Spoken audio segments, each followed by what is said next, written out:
देश में आज भयानक बेरोजगारी है। 45 सालों में सबसे ज्यादा बेरोजगारी आज है।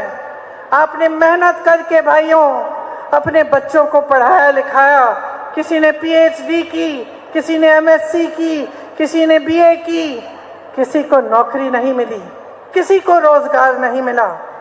यहाँ से पलायन होता है, हैदराबाद तक जाते हैं बच्चे, मुंबई जाते हैं, दिल्ली तक पलायन होता है।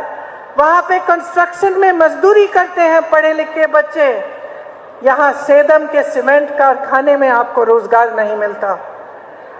रोजगार बनाने के बजाय नरेंद्र मोदी जी की सरकार ने अग्निवीर जैसी स्कीम बनाई, जिसमें जो सेना में भर्ती करने के लिए नौजवान उत्सुक होता था, जिसकी आशा होती थी कि देश के लिए वो कुछ करेगा, देश की रक्षा करेगा, देश के लिए शहीद होने के लिए तैयार होता था, उसके लिए अग्निवीर स्कीम ले आए।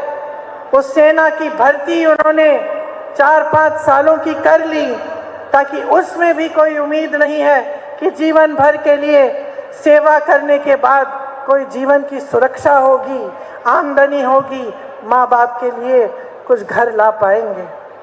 तो इस सरकार ने रोजगार के मुद्दे को एकदम नकारा है। इसके 10 सालों में नरेंद्र मोदी जी ने रोजगार पैदा करने के लिए एक सही काम नहीं किया। बड़े बड़े कारखाने होते थे सरकार के, पीएसयू, उनकी सब्सिडरी सारी अपने बड़े बड़े खरबपति मित्रों को बांट दी। जो बंदरगाह थे, जो एयरपोर्ट थे, जितनी भी बड़े बड़े सरकार के संस्थान से थे, एक एक करके अपने दोस्तों को बांट दिया। ये बसवन्ना जी की धरती है, ख्वाजा बंदे नवाज जी की धरती है।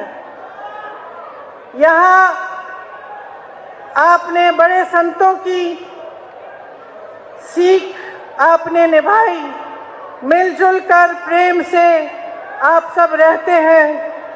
सच्चाई, सत्य का जो पथ था वो आपको दिखाया गया, और आपकी ये धरती एक तरह से एक पवित्र धरती है। ये परमादरणीय खड़गे जी की भी कर्मभूमि है।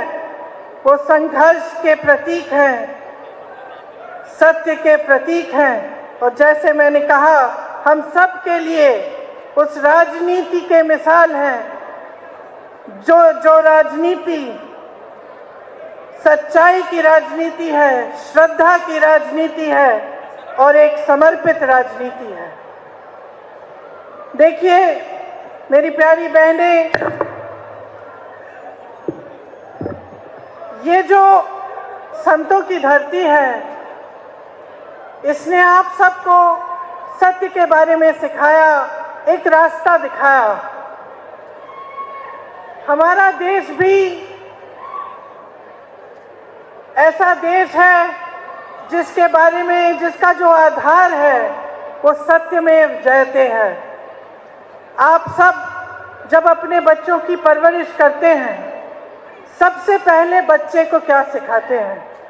जब पहली बार माँ बच्चे को डांटती है, तब यही कहकर डांटती है कि सच बोलो। अगर बच्चे ने कुछ गलत बोला हो तो माँ हमेशा सबसे पहले चीज बच्चे को यही सिखाती है कि सच बोलना है बेटा। सच बात है कि नहीं? सही बात है। आपको हिंदी समझ में आ रही है? आ रही है? ट्रांसलेशन नहीं चाहिए? पक्का?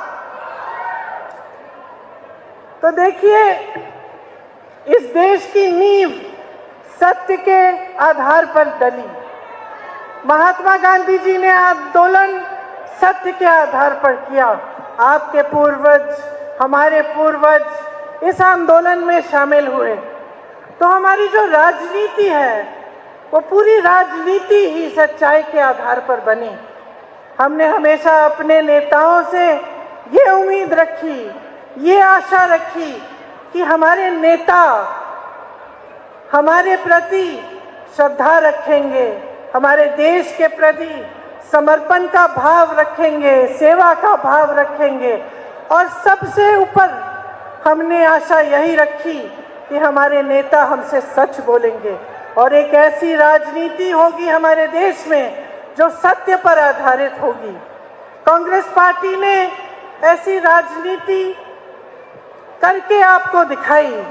जो जो सरकारें आई हमेशा आपके लिए सच्चाई से और श्रद्धा से काम करके दिखाया, लेकिन आज इस देश की सच्चाई बदल रही है। 10 सालों से आपने देखा कि जो राजनीति आपके सामने हो रही है वो शान, शोहरत, स्वाभिमान और सत्ता की राजनीति है। उसमें सत्य की कोई जगह नहीं रही। आपने देखा कि प्रधानमंत्री से लेकर जो आपके सांसद हैं यहाँ के, आपके प्रति उनके दिल में कोई जवाबदेही की भावना नहीं रही। ये एहसास नहीं रहा कि जब आपके सामने आएंगे तो आपसे सच बोलना है, आपसे झूठ नहीं बोलना है। आपके सांसद तो ऐसे रहे कि आपके सामने आते ही नहीं हैं, यहाँ रहते ही नहीं हैं। 5 सालों में आपके लिए कुछ नहीं किया उन्होंने।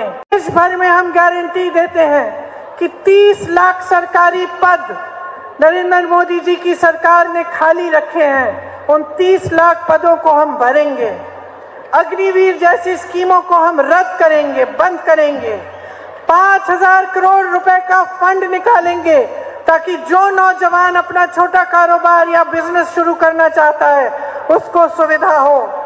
शिक्षा के लिए हम जो आप लोन लेते हैं उनको माफ करेंगे और शहरों में भी न्यूनतम रोजगार 400 रुपए का होगा और न्यूनतम रोजगार की गारंटी मिलेगी। कम से कम 100 दिन का रोजगार शहरों में भी कानून से आपको गारंटी मिलेगी। मैंने किसान भाइयों की बात की।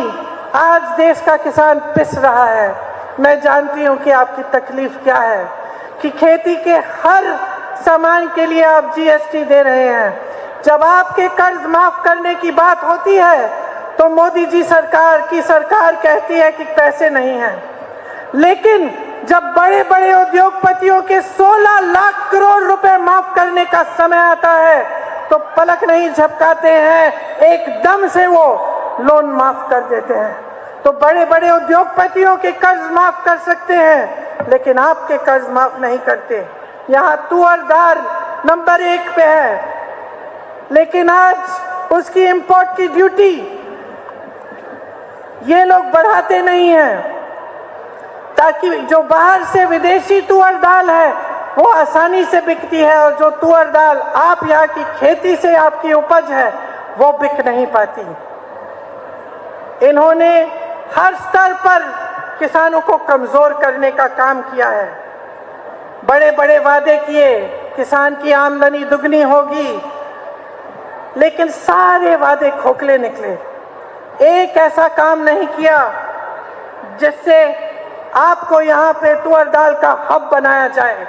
उन्होंने आपके सामने ये वादा किया था कुछ सालों पहले, चुनाव आया, चुनाव के बाद ये वादा एकदम भूल गए। हम एमएसपी को कानून बनाएंगे, ये हमारी गारंटी है कि किसानों को एमएसपी कानून के तौर पर मिलेगी। खेती के सारे सामान जीएसटी से मुक्त करेंगे ताकि आपको महंगे नहीं मिलेंगे। आपका जब नुकसान होता है तो आजकल आपको मुआवजा समय पे नहीं मिलता। हम आपको गारंटी दे रहे हैं कि 30 दिनों के अंदर अंदर आपको पूरा मुआवजा मिलेगा, भुगतान मिलेगा। और भूमिहीन लोगों को जमीन दी जाएगी और न्यूनतम मजदूरी 400 रुपए की होगी। ये हमारी गारंटी है किसानों के लिए। आज किसान कमा नहीं पा रहा है। जितने खेती के सामान हैं सब पे जीएसटी लगा लगा कर आपके कमर तोड़े।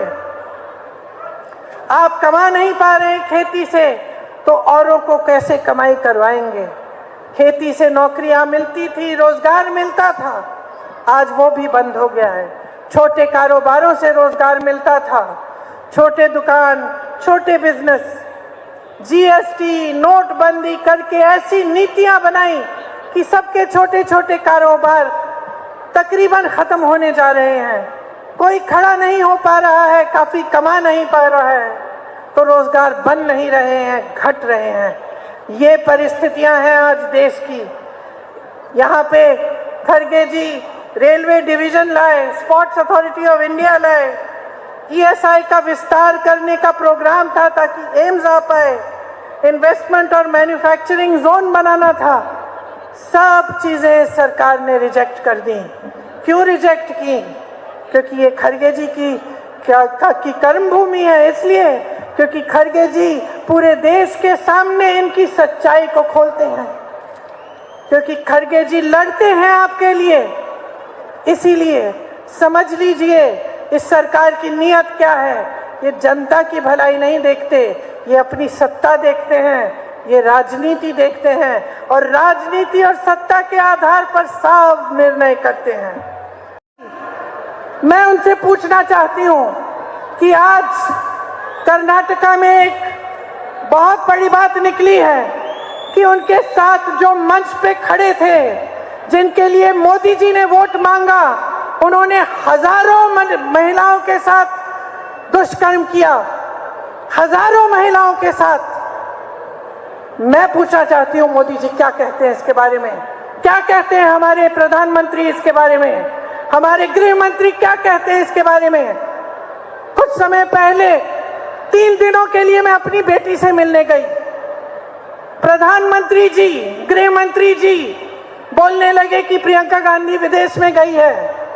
जहां मैं जाती हूं इनको पता चल जाता है, जहां विपक्ष के नेता जाते हैं इनको पता चल जाता है।